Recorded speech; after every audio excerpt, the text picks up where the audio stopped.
ಎಲ್ಲರಿಗೂ ನಮಸ್ಕಾರ. ಇವತ್ತು ನಾನು ಓದೋದಕ್ಕೆ ಕೈಗೆ ಎತ್ತಿಕೊಂಡಿರುವ ಕತೆ ಹೆಸರು ವೃತ್ತಿ ಪ್ರಮಾಣ. ಈ ಕತೆ ಕೈ ಹಿಡಿದು ನಡೆಸೆನ್ನನು ಎಂಬ ನನ್ನ ಕಥಾ ಸಂಕಲನದಲ್ಲಿ ಪ್ರಕಟಗೊಂಡಿದೆ. ಈ ಕತೆ ಸುಧಾ ವಾರಪತ್ರಿಕೆಯಲ್ಲಿ 2002ರಲ್ಲಿ ಪ್ರಕಟಗೊಂಡಿತ್ತು. ಕತೆಗೆ ಮುನ್ನ ಪ್ರಸ್ತಾವನೆ. ಪ್ರಮಾಣ ಮಾಡಿ ವೃತ್ತಿಗೆ ಇಳಿಯುತ್ತಾರೆ ವೈದ್ಯರು. ಬೇರೆ ಯಾವ ವೃತ್ತಿಯಲ್ಲೂ ಈ ಪ್ರಮಾಣ ಸ್ವೀಕರಿಸುವುದಿಲ್ಲ. ತಾನು ಚಿಕಿತ್ಸೆ ನೀಡುವ ರೋಗಿಯ ಬಗ್ಗೆ ಬೇರೆಯವರ ಜೊತೆ ಚರ್ಚಿಸುವುದಿಲ್ಲ ಎಂದು ಪ್ರಮಾಣ ಅಂದರೆ ಸೀಕ್ರೆಸಿ ಓತ್ ತೆಗೆದುಕೊಂಡಿರುತ್ತಾರೆ ವೈದ್ಯರಾದವರು. ಆದರೆ ಈ ಪ್ರಮಾಣ ಈಗಿನ ಸಮಾಜದಲ್ಲಿ ಎಷ್ಟರ ಮಟ್ಟಿಗೆ ಅಪ್ರಾಪ್ರಿಯೇಟ್ ಆಗಿದೆ? ಬದಲಾಗುತ್ತಿರುವ ಸಮಾಜ, ಸ್ವಾರ್ಥಿಗಳಾಗುತ್ತಿರುವ ಜನಗಳ ಮಧ್ಯೆ ಸಿಲುಕಿಕೊಂಡಿರುವ ವೈದ್ಯರು ದ್ವಂದ್ವದಲ್ಲಿ ತೊಳಲಾಡುತ್ತಿದ್ದಾರೆ. ಅವರಿಗೆ ಮಾತ್ರ ವೃತ್ತಿ ಪ್ರಮಾಣದ ಬಂಧನವಿದೆ. ಜೊತೆಗೆ ಕನ್ಸ್ಯೂಮರ್ ಕೋರ್ಟ್ಗೆ ಹೋಗಲು ಪೇಷಂಟ್ಸ್ ಸಿದ್ಧವಾಗಿದ್ದಾರೆ. ಡಾಕ್ಟರ್ ಆಗುವುದು ಮುಂಚಿನಷ್ಟು ಫಲಪ್ರದವಲ್ಲ. ದುಡ್ಡೂ ಇಲ್ಲ, ಗೌರವವೂ ಇಲ್ಲ. ನನ್ನ ಸ್ನೇಹಿತರೊಬ್ಬರು ಡಾಕ್ಟರ್. ಅವರು ಹೇಳಿದ ಒಂದು ಘಟನೆಯ ಸುತ್ತ ಈ ಕತೆ ಹೆಣೆದಿದ್ದೇನೆ. ಈಗ ಕತೆ ವೃತ್ತಿ ಪ್ರಮಾಣ. ಬಾಗಿಲು ನೂಕಿಕೊಂಡು ಒಳಗೆ ಬಂದ ಯುವಕ ಯುವತಿಯತ್ತಲೇ ದಿಟ್ಟಿಸಿದೆ. ನಾನು ಬಾಯಿ ಬಿಡುವ ಮೊದಲೇ ನನ್ನ ಟೇಬಲ್ಲಿನ ಆಚೆ ಇದ್ದ ಚೇರುಗಳನ್ನು ಹಿಂದಕ್ಕೆಳೆದುಕೊಂಡು ಕುಳಿತರು. ಹೇಗಿದ್ದೀರಿ ಡಾಕ್ಟರ್? ನನ್ನನ್ನೇ ವಿಚಾರಿಸಿದ ಆ ಯುವಕನ ದಾಷ್ಟಿಕ್ಯಕ್ಕೆ ಹುಬ್ಬೇರಿಸಿದೆ. ನನ್ನ ಮುಂದೆ ಸಿಸ್ಟರ್ ತಂದಿರಿಸಿದ ಫೈಲಿನತ್ತ ಕಣ್ಣು ಹಾಯಿಸಿದೆ. ಹೆಸರು ಅವಿನಾಶ್, ವಯಸ್ಸು 24. ಕಂಪ್ಲೇಂಟು ತೊಡೆಯ ಸಂಧಿಯಲ್ಲಿ ಒಂದು ಮೃದುವಾದ ಅಪ್ಸೆಸ್ ಅಂದರೆ ದುರ್ಮಾಂಸದ ಬೆಳವಣಿಗೆ. ಅಷ್ಟು ಓದಿದ ಮೇಲೆ ನನ್ನ ನೆನಪಿಗೆ ಬಂತು. 15 ದಿನದ ಕೆಳಗೆ ಇವರಿಬ್ಬರು ನನ್ನನ್ನು ನೋಡಲು ಬಂದಿದ್ದು. ಓಕೆ, ಈಗ ಹೇಗಿದೆಯಪ್ಪ? I am fine doctor. ಆ ಗ್ರೋತಿಂದ ನೋವೇನೂ ಇಲ್ಲ, ಆದರೆ ತುಂಬ ಅನ್ಕಂಫರ್ಟಬಲ್. ಜೊತೆಗೆ ಮುಂದಿನ ತಿಂಗಳು ಕೊನೆಗೆ ನಮ್ಮ ಮದುವೆ ಎಂದ. ಒಂದು ಪುಟ್ಟ ಆಪರೇಷನ್ ಮಾಡಿ ಅದನ್ನು ತೆಗೆದು ಬಿಡಬಹುದು ಅಂದಿದ್ರಲ್ಲ ಡಾಕ್ಟ್ರೆ, ಅದಕ್ಕೆ ಎಂದಳು ಯುವತಿ. ಓ ಎಸ್, ಒಂದು ಸ್ಮಾಲ್ ಪ್ರೊಸೀಜರ್ ಅಷ್ಟೇ. ಆದರೆ ಜನರಲ್ ಅನೆಸ್ಥೀಷಿಯಾದಲ್ಲೇ ಮಾಡಬೇಕು. ಕೆಲವು ಟೆಸ್ಟ್ಗಳನ್ನು ಮಾಡಿಸಬೇಕು ಎಂದು ಹೇಳಿದ ನೆನಪು. ನೀವು ಕಳೆದ ಬಾರಿ ಬಂದಾಗ ಹೇಳಿದ್ನಲ್ವಾ? ಎಲ್ಲ ಮಾಡಿಸಿದ್ದೀರಾ? ಓ ಎಸ್ ಡಾಕ್ಟರ್. ಒಂದು ದೊಡ್ಡ ಎನ್ವೆಲಪ್ಪನ್ನು ನನ್ನ ಟೇಬಲಿನ ಮೇಲೆ ಇಟ್ಟ ಆ ಯುವಕ. ಒಂದು ಚಿಕ್ಕ ಆಪರೇಷನ್ ಅಂತೀರಿ, ಆದರೆ ಎಷ್ಟೊಂದು ಟೆಸ್ಟ್ಗಳು ಮಾಡಿಸಬೇಕು ಅಂತ ಬರೆದಿದ್ದೀರಿ. ಆ ಲ್ಯಾಬ್ನಲ್ಲಿ ಒಂದು ಅರ್ಧ ಲೀಟರ್ನಷ್ಟು ರಕ್ತ ತಗೊಂಡ್ರು ನನ್ನ ದೇಹದಿಂದ. ಕಮಾನ್ ಅವಿ, ಉತ್ಪ್ರೇಕ್ಷೆ ಮಾಡಬೇಡ. Don't exaggerate. ಸಲಿಗೆಯಿಂದ ಅವನ ಬೆನ್ನ ಮೇಲೆ ಹೊಡೆದಳು ಆ ಯುವತಿ. ಯುವ ಜೋಡಿಯತ್ತ ಮೆಚ್ಚುಗೆಯಿಂದ ನೋಡಿದೆ. ನಮ್ಮ ಕಾಲದ ಹಾಗಲ್ಲ. ಈಗಿನವರಿಗೆ ಧೈರ್ಯ, ಸಲಿಗೆ ಎಲ್ಲ ಜಾಸ್ತಿ. ಮದುವೆಯಾಗಿ 8 ವರ್ಷವಾಗಿದ್ದರೂ ಈಗಲೂ ನನ್ನ ಮಂಜುಳಾ ಇಷ್ಟು ಸಲಿಗೆಯಿಂದ ನನ್ನ ಮುಟ್ಟುವುದಿಲ್ಲ. ಅದು ಬೇರೆಯವರ ಎದುರಿನಲ್ಲಿ. ಸರಿ, ಹಾಗಾದರೆ ಇವತ್ತು 8, 13ನೇ ತಾರೀಕು ಬುಧವಾರ ಆಪರೇಷನ್ ಇಟ್ಕೊಳ್ಳೋಣ. ಬೆಳಗ್ಗೆ 8 ಗಂಟೆ ಹೊತ್ತಿಗೆ ಅಡ್ಮಿಟ್ ಆಗಿಬಿಡ್ಬೇಕಪ್ಪ.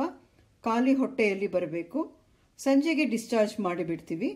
ಇಲ್ಲಿ ಬರೆದಿದ್ದೀನಿ, ರಿಸೆಪ್ಷನ್ನಲ್ಲಿ ತೋರಿಸಿ ಕನ್ಫರ್ಮ್ ಮಾಡಿಕೊಂಡು ಹೋಗಿ. Okay okay, thank you doctor. ಇಬ್ಬರು ಮೇಲೆದ್ದರು. ನಾನು ಅವಿನಾಶ್ ತಂದಿತ್ತಿದ್ದ ರಿಪೋರ್ಟ್ಗಳು ಇದ್ದ ಎನ್ವೆಲಪ್ ತೆಗೆದು ಒಳಗಿದ್ದ ಹಾಳೆಗಳನ್ನು ಆಚೆಗೆಳೆದೆ. ನಾನು ಬರೆದುಕೊಟ್ಟಿದ್ದ ಎಲ್ಲ ಟೆಸ್ಟ್ಗಳನ್ನು ಮಾಡಿಸಿದ್ದೀರಿ ತಾನೇ? S doctor. ಓಕೆ, ಹಾಗಾದರೆ ಬುಧವಾರ ಬೆಳಗ್ಗೆ ಬಂದು ಅಡ್ಮಿಟ್ ಆಗ್ತೀನಿ ಡಾಕ್ಟರ್ ಎಂದು ಹೇಳಿ ಹೊರನಡೆದ ಅವಿನಾಶ್. ಥ್ಯಾಂಕ್ ಯು ಡಾಕ್ಟರ್ ಎನ್ನುತ್ತಾ ಆ ಯುವತಿಯು ಅವನ ತೋಳು ಹಿಡಿದು ಆಚೆ ನಡೆದಳು. ಇವರು ಆಚೆ ಹೋದಾಕ್ಷಣ ನರ್ಸ್ ಸರಿತಾ ಒಳಗಿಣಿಕಿದಳು. ಡಾಕ್ಟರ್, ಬೆಳಗ್ಗೆ ಆಪರೇಷನ್ ಮಾಡಿದ್ರಲ್ಲ, ಆ ಪೇಷಂಟ್ಗೆ ಪ್ರಜ್ಞೆ ಬಂದಿದೆ, ಬರ್ತೀರಾ? ಹಾಂ, ಬಂದೆ. ಹೊರಗೆ ತೆಗೆದ ಅವಿನಾಶ್ನ ರಿಪೋರ್ಟ್ಗಳನ್ನು ಓದಲಾಗದೆ ಹಾಗೆ ಬಿಟ್ಟು ಮೇಲೆದ್ದೆ. ಇದನ್ನು ಫೈಲ್ ಮಾಡಿಬಿಡಿ ಸಿಸ್ಟರ್. ಬುಧವಾರ ಬೆಳಗ್ಗೆ ಆಪರೇಷನ್ ಶೆಡ್ಯೂಲ್ ಮಾಡಿದ್ದೇನೆ, ನೋಟ್ ಮಾಡಿದ್ದೇನೆ. ಅನೆಸ್ಥೇಷಿಯಾಲಜಿಸ್ಟ್ ಶ್ರೀಧರ್ಗೆ ತಿಳಿಸಿಬಿಡಿ. ಈ ಫೈಲು ಬುಧವಾರ ಓಟಿನಲ್ಲಿ ಇರಬೇಕು. ಸರಸರನೆ ವಾರ್ಡಿನತ್ತ ನಡೆದೆ. ಅಂದು ರಾತ್ರಿ ಮನೆ ತಲುಪಿದ ಮೇಲೂ ಅವಿನಾಶ್ ಹಾಗೂ ಅವನೊಂದಿಗೆ ಬಂದಿದ್ದ ಯುವತಿ, ಅವರ ಸ್ನೇಹ, ಸಲಿಗೆ ಕಣ್ಣಿಗೆ ಕಟ್ಟಿದಂತೆ ಇತ್ತು. ಮಂಜುಳಾ, ಮೆಲ್ಲನೆ. ಕಷ್ಟಪಟ್ಟು ನಿಮ್ಮ ಕುಮಾರ ಕಂಠೀರವನ್ನು ಇದೇ ತಾನೇ ಮಲಗಿಸಿದ್ದೇನೆ. ನೀವು ಇಷ್ಟು ಜೋರಾಗಿ ಕೂಗಿದ್ರೆ ಸರಿ ಸರಿ. ಪತ್ರಿಕೆಯಲ್ಲಿ ಕಣ್ಣಾಡಿಸುತ್ತಾ ಸುಮ್ಮನೆ ಕುಳಿತೆ. ಮಂಜುಳಾ ಬಳಿ ಬಂದಳು. ಏನು ಕರೆದ್ರಲ್ಲ? ಏನಿಲ್ಲ ಬಿಡು. ಓ, ಆಗಲೇ ಕೋಪ ಬಂದ್ಬಿಡ್ತಾ? ಏನು ಹೇಳಿ? ಬಳಿ ಬಂದು ನಿಂತರೂ ಮಂಜುಳಾ ಎಂದು ತಾನಾಗಿಯೇ ನನ್ನನ್ನು ಮುಟ್ಟಿದವಳಲ್ಲ. ಆದರೆ ಅವಳ ಈ ಸಾಮೀಪ್ಯವೇ ಅಪ್ಯಾಯಮಾನ ನನಗೆ. ಮಂಜುಳಾ, ನನಗೆ ನನ್ನ ಮೈ ಮೇಲೆ 2 ದೊಡ್ಡ ಹುಟ್ಟು ಮಚ್ಚೆಗಳಿವೆ. ಎಲ್ಲಿದೆ ಹೇಳು? ಈ ಹಣೆ ಎಡಭಾಗದಲ್ಲಿದೆಯಲ್ಲ, ಇದೊಂದು. ಇನ್ನೊಂದಿದೆಯಾ? ಅಚ್ಚರಿಯಿಂದ ಕಣ್ಣರಳಿಸಿದ ಅವಳತ್ತಲೇ ನೋಡಿದೆ. 8 ವರ್ಷದಿಂದ ನನ್ನ ಹೆಂಡತಿಯಾಗಿ ನನ್ನೊಂದಿಗೆ ಇದೆಯಲ್ಲ, ಹೇಳು ನೋಡೋಣ. ಸವಾಲೆಸೆದೆ. ಕೊರಳು ಕೊಂಕಿಸಿದಳು ಮಂಜುಳಾ. ಸರಿ, ಹೆಂಡತಿಯಾದ ಮಾತ್ರಕ್ಕೆ? ಹೌದು, ಎಲ್ಲಿದೆ ಮಚ್ಚೆ? ಹುಬ್ಬೇರಿಸಿದಳು. ಅದೇ ಹೇಳು ಅಂತ ಕೇಳ್ತಾ ಇರೋದು. ನಂಗೆ ಗೊತ್ತಿಲ್ಲಪ್ಪ. ಬೆನ್ಮೇಲಿದೆಯಾ? ಇಲ್ಲ. ಎದೆ ಮೇಲಿಲ್ಲ. ಕಾಲ ಮೇಲೆ? ಬೆನ್ನಿಗಿಂತ ಕೆಳಗೆ, ಕಾಲಿಗಿಂತ. ಛಿ ಪೋಲಿ, ಹೋಗ್ರಿ. ಮುಖ ಮುಚ್ಚಿಕೊಂಡು ಓಡಿ ಹೋಗಲು ಹವಣಿಸಿದ ಅವಳನ್ನು ಚಾಲಾಕಿನಿಂದ ಹಿಡಿದು ಬಳಸಿದೆ. ನಮ್ಮ ಮದುವೆಯಾಗಿ 8 ವರ್ಷವಾಗಿದೆ. ಒಂದು ಮಗುವಾಗಿದೆ. ನಿಂಗೆ ಇನ್ನೂ ಇಷ್ಟೊಂದು ನಾಚಿಕೆಯೇ ಮಂಜು? ನನ್ನ ಎದೆಯಲ್ಲಿ ಮುಖ ಮರೆಸಿಕೊಂಡವಳನ್ನು ಹಾಗೇ ತಬ್ಬಿ ಹಿಡಿದೆ. 13ನೇ ತಾರೀಕು ಬುಧವಾರ ನಾನು ಆಸ್ಪತ್ರೆಗೆ ಬಂದಿದ್ದೇ ಕೊಂಚ ತಡವಾಯಿತು. ನನ್ನ ಕೋಣೆಗೆ ಹೋಗದೆ ಸೀದಾ ಆಪರೇಷನ್ ಥಿಯೇಟರಿನತ್ತ ನಡೆದೆ.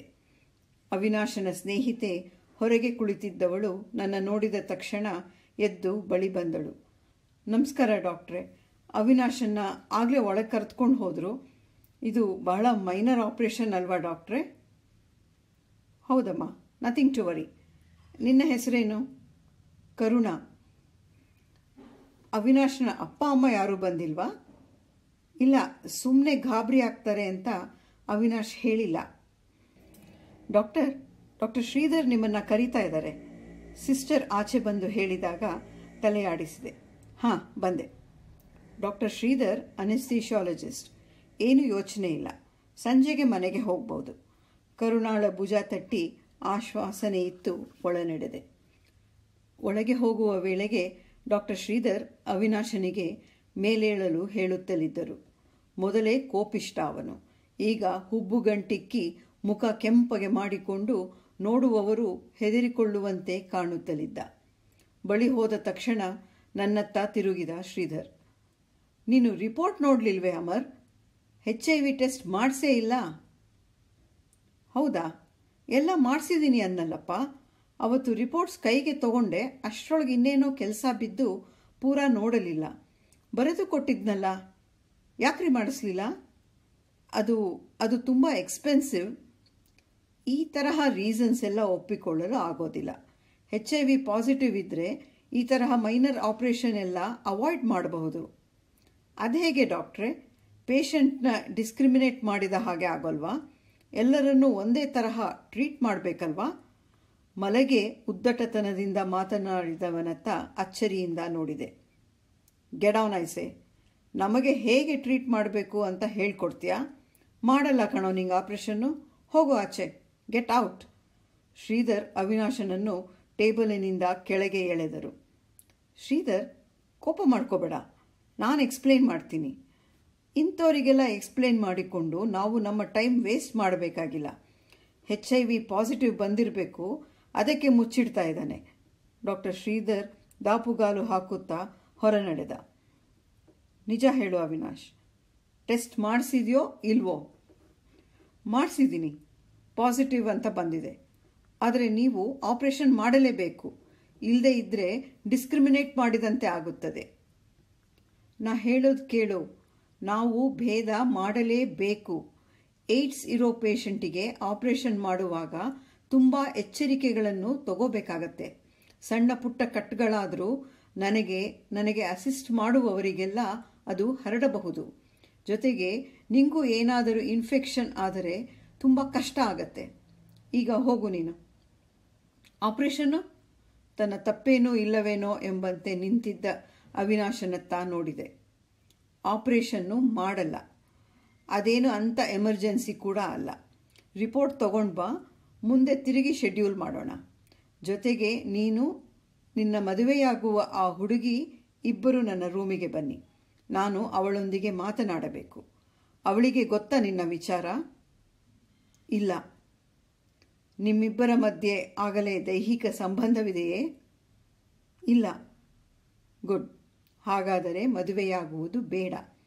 ಅನ್ಯಾಯವಾಗಿ ಆ ಹುಡುಗಿಯ ಲೈಫ್ ಹಾಳಾಗುವುದು ಬೇಡ. ಇಲ್ಲ, ನಾನು ಮದುವೆಯಾಗಲೇಬೇಕು. ಈಗ ಮದುವೆ ಕ್ಯಾನ್ಸಲ್ ಮಾಡೋಕ್ಕೆ ಆಗಲ್ಲ. ಹಾಗೆಂದರೆ ಹೇಗೆ? ಆ ಹುಡುಗಿಯ ಬಗ್ಗೆ ಯೋಚಿಸಬೇಕು. ನಾಳೆ ಮಕ್ಕಳಾಗುವ ಬಗ್ಗೆ ಯೋಚಿಸಬೇಕು. ನನ್ನ ಬಗ್ಗೆ ಯೋಚಿಸುವುದು ಬೇಡವೇ? ಎಲ್ಲರಿಗೂ ಗೊತ್ತಾದರೆ ನಾನು ಹೇಗೆ ಇರುವುದು? ನೀವು ಕರುಣಾ ಬಳಿ ಹೇಳಬಾರದು. ನೀನು ವಿವೇಕಹೀನನಾಗಿ ವರ್ತಿಸಿ ನಿನ್ನ ಪರಿಸ್ಥಿತಿಗೆ ನೀನೇ ಕಾರಣಕರ್ತನಾಗಿದ್ದಿ. ಹಾಗೆ ಅಂತ ಆ ಹುಡುಗಿಯ ಬಾಳು ಹಾಳಾಗಲು ನಾನು ಬಿಡುವುದಿಲ್ಲ. ಹಾಗೆ ಹೇಳಬೇಡಿ ಡಾಕ್ಟರ್. ನಾನು ಅನ್ಎಜುಕೇಟೆಡ್ ಅಲ್ಲ. ಒಬ್ಬ ಪೇಷಂಟ್ ಬಗ್ಗೆ ಇನ್ನೊಬ್ಬರಲ್ಲಿ ಡಿಸ್ಕಸ್ ಮಾಡಬಾರದು.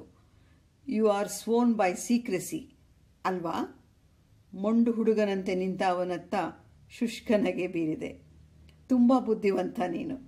ಡಿಬೇಟಿನಲ್ಲಿ ಹೋಗಿ ಭಾಗವಹಿಸಬಹುದು. ನನಗೆ ನನ್ನ ಓದ್ಗಿಂತ ಆ ಹುಡುಗಿಯ ಭವಿಷ್ಯ ಮುಖ್ಯ. ಈಗ ಆಪರೇಷನ್ ಯಾಕೆ ಆಗಲಿಲ್ಲ ಅಂದರೆ ಕಾರಣ ಕೊಡಬೇಕಲ್ಲವೇ? ಅದಕ್ಕೆ ನಾನು ಉತ್ತರ ಹೇಳಿಕೊಳ್ಳುತ್ತೇನೆ. ನೀವು ಇಲ್ಲೇ ಇರಬೇಕಾದರೆ.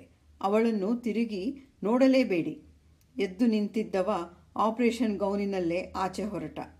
ಅವನತ್ತ ನೋಡಿ ಹುಬ್ಬೇರಿಸಿದೆ.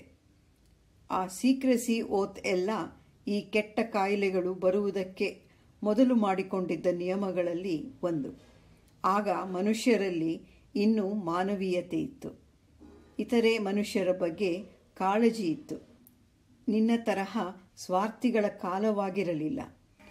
ಡಾಕ್ಟರ್ ಬಳಿಯೇ ಸುಳ್ಳು ಹೇಳಿ ಈಗ ನನ್ನ ಬಾಯಿ ಮುಚ್ಚಿಸಲು ನೋಡ್ತೀಯಾ? ಛೀ! ಜೇಬಿನಲ್ಲಿ ಕೈ ತೂರಿಸಿ ಆಚೆ ನಡೆದೆ. ಆ ಹುಡುಗಿಯೊಂದಿಗೆ ಮಾತನಾಡುತ್ತೇನೆ. ಅವಳು ನಿನ್ನನ್ನು ತುಂಬ ಪ್ರೀತಿಸುತ್ತಿದ್ದರೆ ನಿನ್ನ ಮದುವೆಯಾಗುವಳೇನೋ. Anyway, she should know and she should decide. ನಿನಗೆ ಆ ಹುಡುಗಿಯನ್ನು ಪಡೆಯುವ ಅರ್ಹತೆ ಇಲ್ಲ. ನೀವು ಈಗ ಅವಳಿಗೆ ಹೇಳಿದರೆ ನಾನು ನಿಮ್ಮ ವಿರುದ್ಧ ಕೇಸ್ ಹಾಕುತ್ತೇನೆ. ನನಗೆ ಅಡ್ಡವಾಗಿ ಬಂದು ನಿಂತ ನನಗಿಂತ ಎತ್ತರವಿದ್ದ ಆ ಯುವಕನತ್ತ ಕರುಣೆಯಿಂದ ನೋಡಿದೆ. ಧಾರಾಳವಾಗಿ ಹಾಕು. ನಿನ್ನ ಪರಿಸ್ಥಿತಿ ಮೊದಲು ಅರ್ಥ ಮಾಡಿಕೊ. ಬೇಕಾದರೆ ನಾನೇ ಒಬ್ಬ ಒಳ್ಳೆಯ ಡಾಕ್ಟರನ್ನು ಹಾಗೂ ಒಬ್ಬರು ಮನೋವೈದ್ಯರನ್ನು ಸೂಚಿಸುತ್ತೇನೆ. ಅವರನ್ನು ಹೋಗಿ ನೋಡು. ಈಗ ಜಾಗ ಬಿಡು. ನಾನು ಅವಳೊಂದಿಗೆ ಮಾತನಾಡಬೇಕು. ಮೊದಲು ಜಾಗ ಬಿಡು. ಕಾತುರ ತುಂಬಿದ ಕಂಗಳಿಂದ ಆಪರೇಷನ್ ಥಿಯೇಟರಿನ ಬಾಗಿಲಿನತ್ತಲೇ ನೋಡುತ್ತಾ ಕುಳಿತಿದ್ದ ಕರುಣಾಳತ್ತ ಹೆಜ್ಜೆ ಹಾಕಿದೆ. ನಮಸ್ಕಾರ. ವೃತ್ತಿ ಪ್ರಮಾಣ ಕತೆ ಏನನ್ನಿಸ್ತು? ತುಂಬ ಪುಟ್ಟ ಕತೆ, ಆದರೆ ತುಂಬ ಕಾಡಿ ಬರೆಸಿಕೊಂಡ ಕತೆ ಇದು. ಕಾಲ ಬದಲಾಗ್ತಾ ಇದ್ದ ಹಾಗೆ ಜನ ಬದಲಾಗಲೇಬೇಕು. ಒಳ್ಳೆಯವರಿಗೆ ಒಳ್ಳೆಯವರು, ಕೆಟ್ಟವರಿಗೆ ಕೆಟ್ಟವರಾಗಲೇಬೇಕು. ಇಲ್ಲದಿದ್ದರೆ ಸಮಾಜದಲ್ಲಿ ಬದುಕುವುದು ತುಂಬ ಕಷ್ಟ. ಅದು ಈ ವೈದ್ಯರಂತಹ ವೃತ್ತಿಯನ್ನು ಮಾಡುತ್ತಿರುವವರಿಗೆ ಬಹಳವೇ ಕಷ್ಟ. ಇದು ಘಟನೆಯ ಚಿತ್ರಣವಾಯಿತೇನೋ, ಆದರೆ ಕಥೆಯೆಂದೇ ಬರೆದಿದ್ದು. ಈ ಏಡ್ಸ್ ರೋಗಿಗಳ ಬಗ್ಗೆ ಇನ್ನೂ ಒಂದೆರಡು ಕಥೆಗಳಿದೆ, ಮುಂದೆ ಓದುತ್ತೇನೆ. ಇದೊಂದು 20-25 ವರ್ಷದ ಹಿಂದೆ ತುಂಬ ಕಾಡಿ ಬರೆಸಿಕೊಂಡ ಕೆಲವು ಕಥೆಗಳಲ್ಲಿ ಇದು ಒಂದು. ನಿಮ್ಮ ಅಭಿಪ್ರಾಯಕ್ಕೆ ಸದಾ ಸ್ವಾಗತ ಇದೆ. ನನ್ನ ಇತರೆ ಕಥೆಗಳಿಗೆ ನನ್ನ ಯೂಟ್ಯೂಬ್ ಚಾನೆಲ್ಗೆ ಭೇಟಿ ನೀಡಿ. ನಮಸ್ಕಾರ.